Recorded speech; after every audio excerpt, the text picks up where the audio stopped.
Thank you for not turning off the TV yet, because now we're going to break down how Donald John Peacemaker Trump managed to blow up half the Middle East without even getting close to the red button. Everything happening in the skies above Tehran, on the runways of Israeli bases, and in the basements where sirens wail in futility is the direct consequence of a single decision made long before tonight.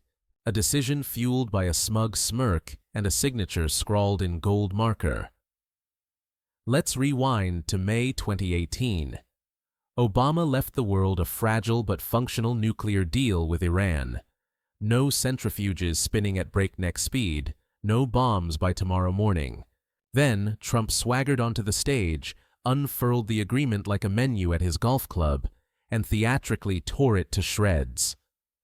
"The worst deal in history," he bellowed, like a textbook school kid making a cheat sheet because he didn't read the book.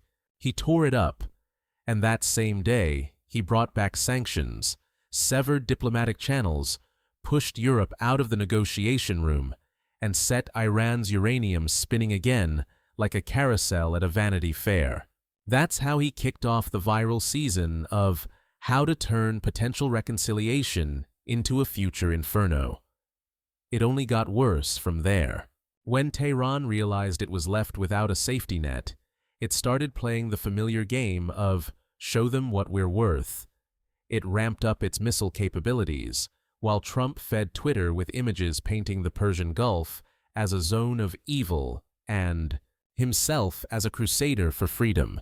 Israel, watching this, got the main signal.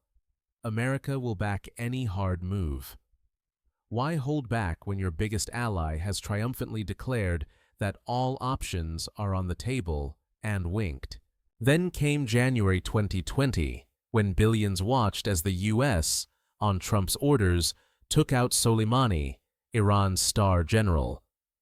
The Middle East gasped, but not in relief, because one spark was replaced by an entire box of matches. Fast forward a few years. Sanctions are strangling Iran's economy, negotiations are dead, trust is flushed down the drain, and Israel's finger is already on the trigger. Trump, officially out of the White House but still playing the role of prompter, keeps whispering from screens and rallies. Iran is evil Axis 2.0. Do what Biden's too scared to do. It's not a direct order, it's far more convenient. Political. Insulin. Keeping allies in a state of constant hyperglycemic fear. No general presses the button without being sure Washington will at least stay silent. When Israeli jets entered Iranian airspace tonight, they knew. Trump had just said at a Florida rally, "Time for decisive action." Biden might drag his feet, the State Department might express concern, but Donald's already given his blessing. The political signal from the loudest Republican megaphone outweighs any polite notes from the White House. Of course, Trump immediately played the oracle. "I warned this would happen because Iran only understands one language." The sleight of hand is that he himself switched the conversation to that other language, tossing out the dictionary of diplomacy.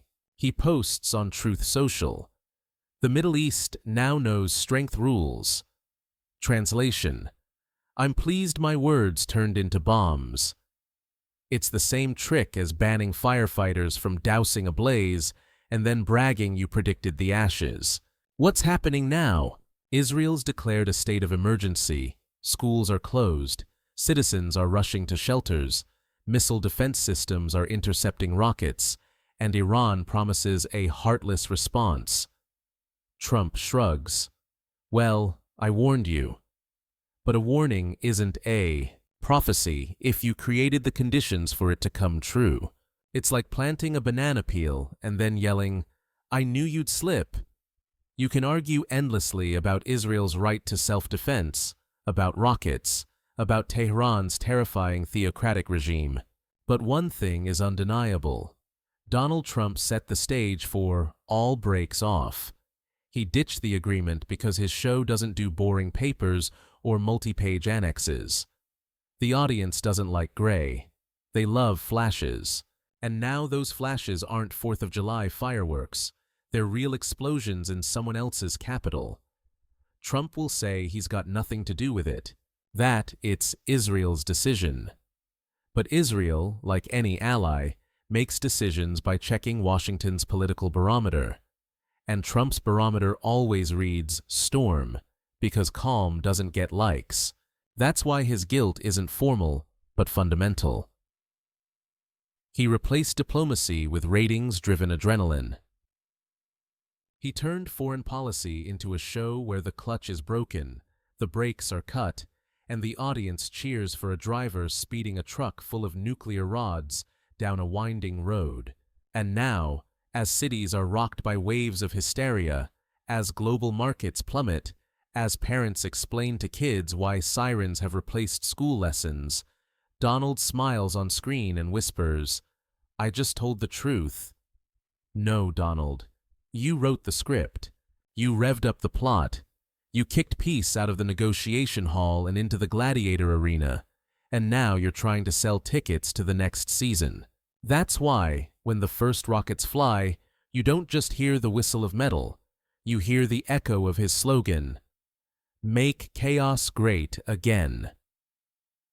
While Tehran is lit up by explosions and the world tenses to the breaking point, Donald Trump sits in his Florida fortress, seemingly enjoying it all as the latest episode of his reality show. Because he's the writer, the producer, and, as he'd say himself, the star of the show. Only instead of a rose, there's a rocket. Instead of an Emmy nomination, a UN notification. He didn't just unleash this drama. Now he's playing the innocent observer. Classic tactic: poke the beehive, then ask why the bees are angry. In his public statements, Trump nods. Israel has the right. Oh, of course. But when exactly did he create that right? The moment he obliterated any chance for diplomacy, tore up the agreement, sowed distrust, and kept hammering nails into the coffin of the negotiating table, all to the applause of his fans and the groans of analysts. He's repeatedly called Iran a terrorist nation, heating up the atmosphere, not because he's an expert in Middle East policy, but because it always worked as clickbait. Who remembers when he threatened in 2020 to erase Iran from the map if they touched Americans again? These aren't just statements, they're open calls for escalation. And now he acts surprised that Iran's shaking. Israel, with such an ally, couldn't help but act. When Trump took office in 2016, Netanyahu felt unprecedented freedom for the first time in years. Israel got what it had long sought: support without hesitation, without reproach, without buts. Trump saw this alliance not as a political mechanism, but as a personal friendship between two egos. And in that friendship, every strike on Iran was applause directed toward Florida. Yes, Biden's in power now. Yes, the White House officially says it didn't approve the attack.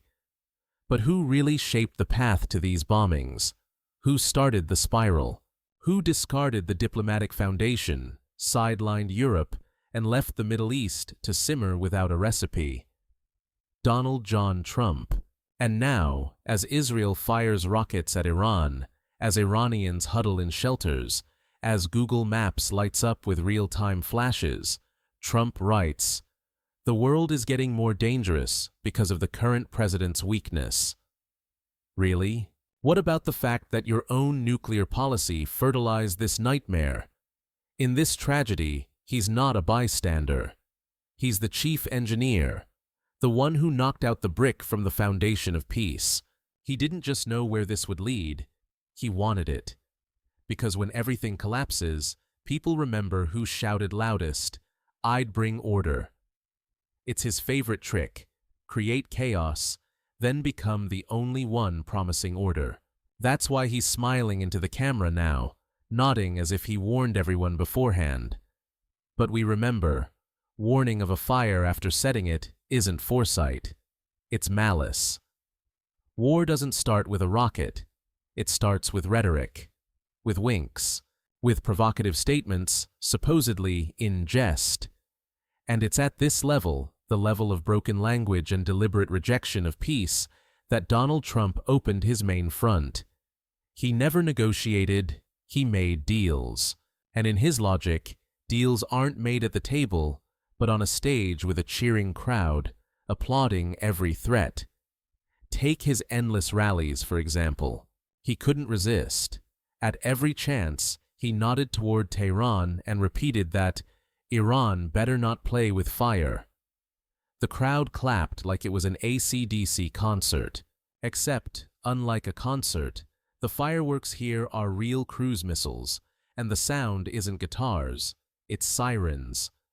How many times did he brag about having the biggest and most beautiful army?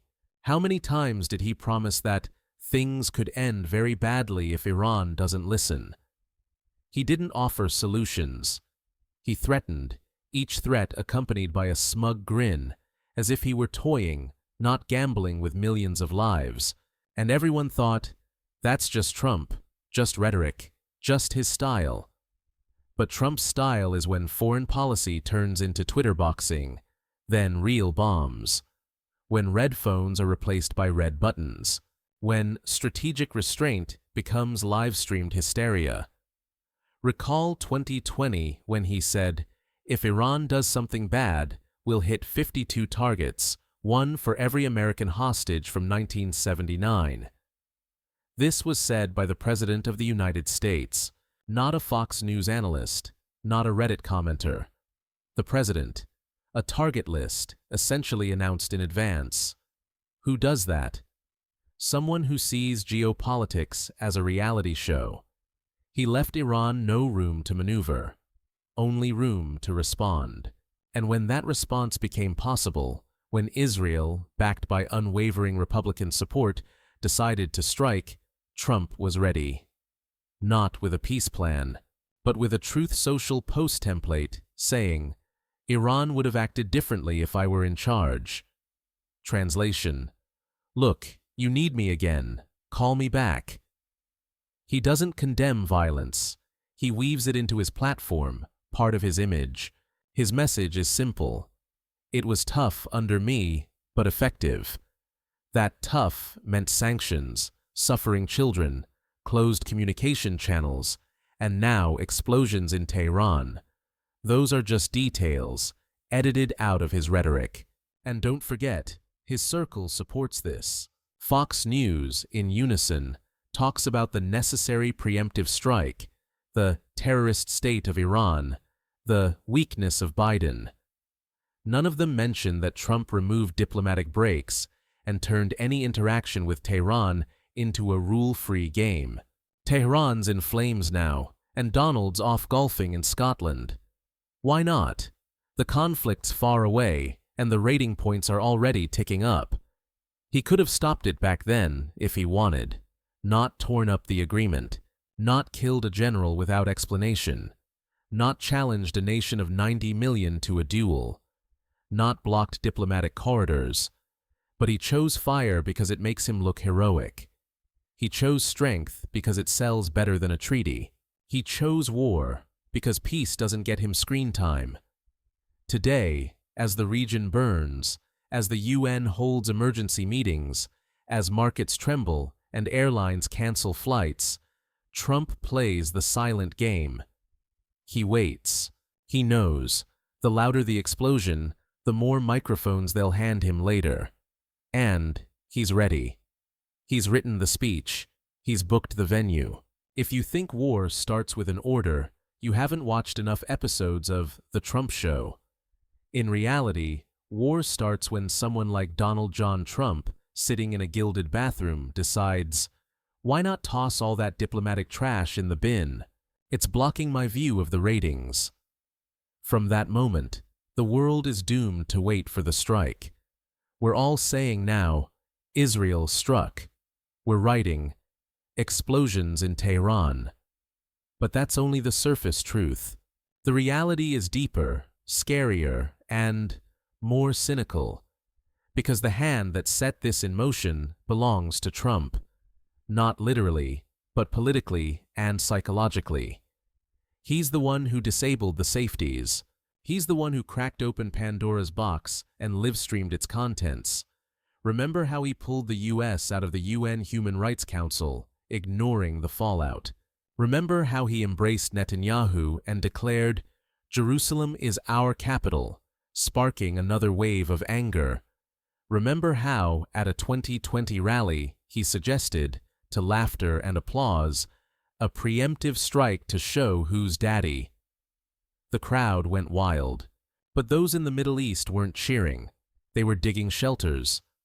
Now, as everything roars and burns, even the most stubborn commentators admit, Trump laid the foundation for this escalation, brick by brick. He didn't just play for escalation, he needed it. Because his brand isn't stability. It's chaos, wrapped in a MAGA logo.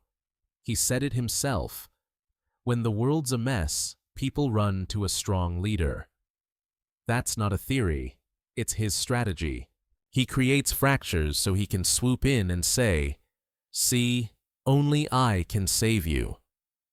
But for his salvation to look convincing, there needs to be enough pain, enough horror, enough blood.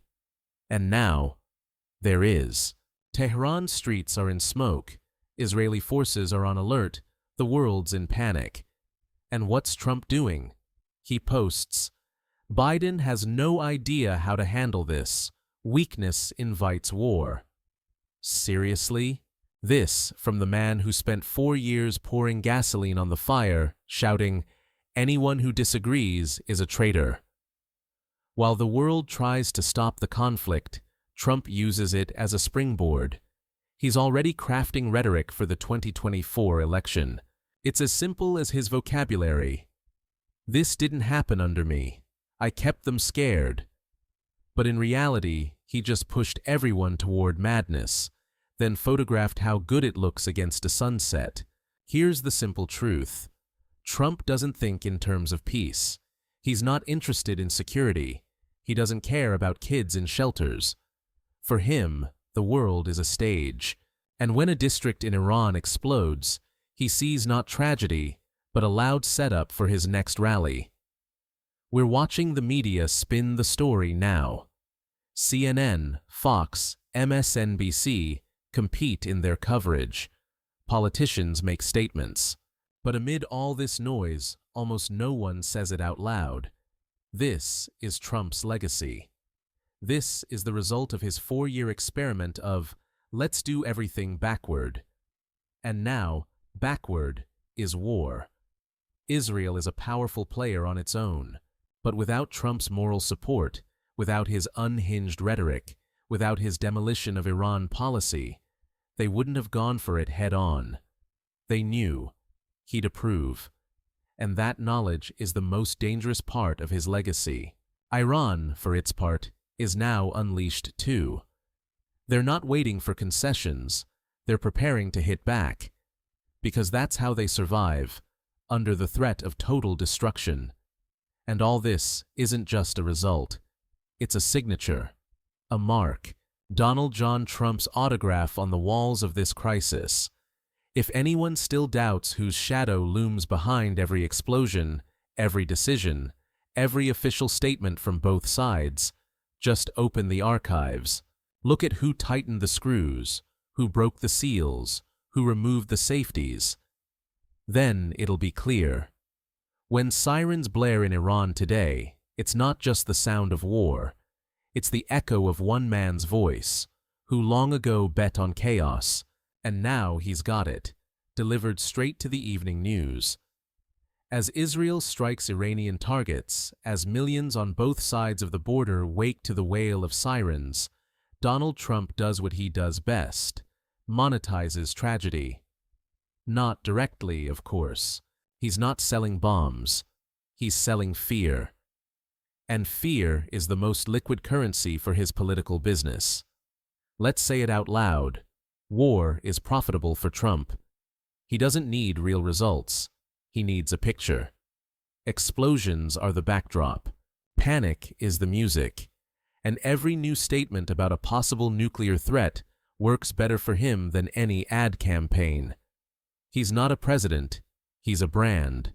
And a brand needs to stay in the headlines. That's why he keeps broadcasting lines like, "Iran wouldn't have dared if I were in charge," and "Biden's pushed the world to the brink," even though he himself brought everyone to that brink, crushing the bridge of diplomacy with his golden boots. He's not just detached from reality, he forces others to play by his rules, where logic has no place. Only panic and loud, simple slogans. His strategy is to create a backdrop where even destruction seems justified, as long as it leads to one conclusion: Trump's needed back, urgently. That's why his team is already rolling out videos with footage of Iranian explosions, splicing in the phrase, "This would never happen under President Trump." Say it with enough pathos, and millions will believe it. They won't remember how he killed Soleimani, how Iran collapsed into isolation, how he blocked every exit from the conflict. No, they'll hear one thing: Trump is strong, Biden is weak. He turns death into a slogan, fear into campaign currency. He trades real human lives for virtual rating points. And the worst part? It works. Many of his supporters in Congress are already echoing his talking points. Israel couldn't wait any longer. Iran is the new North Korea. We either strike first or we're wiped out. This rhetoric isn't just dangerous for its aggression. It creates a self-fulfilling prophecy. When you spend years saying war is inevitable, it becomes inevitable. Because no one believes in diplomacy anymore. Because people start thinking a treaty is weakness, and compromise is capitulation. And who killed that belief first? Who turned negotiations into a dirty word? Trump. And now he sits in front of the camera, acting like it's no big deal. Remember how he handled 2020 when the pandemic started gripping America? He denied, raged, blamed China, then said, "It'll go away like a miracle." It's the same now. He watches the catastrophe he partly caused, all while demanding the keys to the nuclear briefcase back. And what does his base do? They rejoice, because their leader's back in the spotlight, because weak Biden is in the shadows again, because explosions make Trump needed. And if he's needed, chaos is working. You ask, does he really believe war makes him stronger? He doesn't just believe it, he's addicted to the feeling. For him, order is silence, and silence is disappearance. And Trump fears disappearing. That's why he provokes. That's why he doesn't restrain allies. That's why he turns every international tragedy into a personal rebranding. The world is watching Israel and Iran right now. But Trump's watching the electoral map. He's making notes. Florida. Check. Iowa, craving strength. Texas, applauding. For him, rockets aren't weapons. They're marketing tools. And while Biden, Europe, and the UN try to manage the fallout, Donald writes, "We need strong leadership, not this weakness." As if he didn't create the conditions where that weakness became the last chance to stop a global conflict. And he's ready with a solution. More sanctions, more bombs, more wins. In other words, more Trump.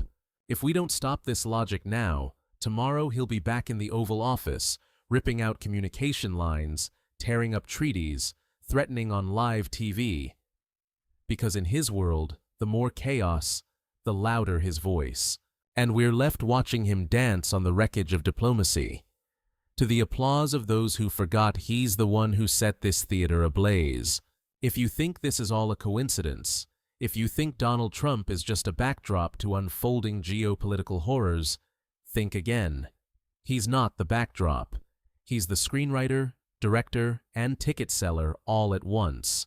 And he's doing it not out of love for Israel, not out of hatred for Iran, and certainly not for peace in the Middle East. He's doing it for himself. For power, for likes. Today, Israel bombs Tehran. Tomorrow it could be Lebanon, the day after Yemen, and then Taiwan. Why not, if your internal political landscape is built on one simple formula? The louder the world cracks at the seams, the better your chances of being called to stitch it back together. That's the essence of Trump. He doesn't solve crises, he manufactures them to pin a hero medal on himself. His slogan, "Make America Great Again," never meant prosperity. It means, make everything so bad that people forget what came before you. And now, we're on the edge of this new spiral. Israel did what it didn't dare under more restrained administrations, and it did so because it knew there are forces in Washington ready to back any decision. Those forces are called Trump Republicans. While Biden sleeps 6 hours a day to deal with the fallout, Trump sleeps soundly. He's already sown the chaos and is just waiting for the harvest. He doesn't need to press buttons. He's already cut the brakes. He doesn't launch rockets. He launches mass hysteria. He's not interested in Israel's victory or Iran's defeat. He's only interested in one thing: how to turn tragedy into a triumphant personal comeback. How many more lives must be lost before the world acknowledges Trump isn't an alternative? He's a catalyst for destruction. How many more cities must burn? How many more kids must wake to the sound of explosions?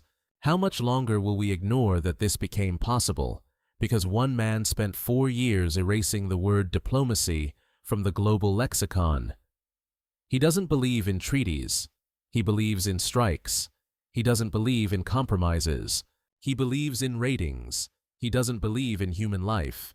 He believes only in his reflection on the screen. Today, Tehran burns. But tomorrow, it could be any other city. If Trump returns, he won't just continue what he started. He'll sign his name on the ashes of the world and call it victory. And then, no one will be able to say, "We didn't know." Because we knew. We saw him destroy. We heard him incite. We stayed silent when he lied. And now, we live in the world he built from lies, fear, and applause. Welcome to the finale of an era, or its beginning. It all depends on how much longer we let one man write the script for the entire planet, in the genre of catastrophe.